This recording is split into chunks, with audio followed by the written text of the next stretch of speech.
Suspended Ekurhuleni Human Resources head Linda Gxasheka will this morning be back to testify before the Madlanga Commission of Inquiry in Pretoria. Let's cross to SABC News' Sakina Kamwendo and, of course, Canny Maphanga, who is with her in Pretoria for the latest. SK, over to you.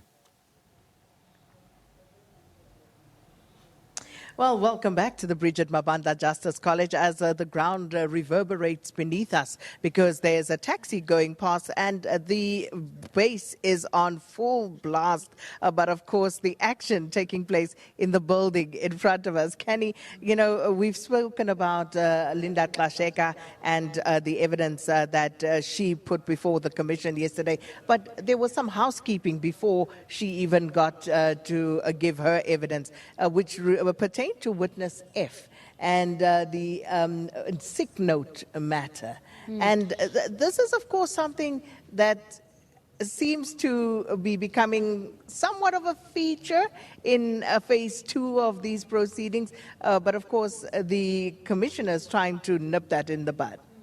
Indeed, the day before Mrs. Linda Gxasheka appeared before the commission, they were supposed to have testimony from who Advocate Matthew Charleston described as a crime intelligence officer that deals with informants. Now, he didn't name the officer, but I'm going to assume that it's dealing with Brian Mokhotzi's evidence, because Brian Mokhotzi claimed to be a contact agent directly employed by crime intelligence to carry out the operations that he uses as the premise of his entire interactions with alleged cartel member Vusimuzi Kat Matlala. So you can anticipate why maybe that wouldn't be the kind of evidence you wouldn't want to come and testify about. So there is this concern that in phase 2, which deals with implicated persons who have to come and answer to the allegations against them, that they may be using sick notes based on what they saw with witness F in order to evade their testimony.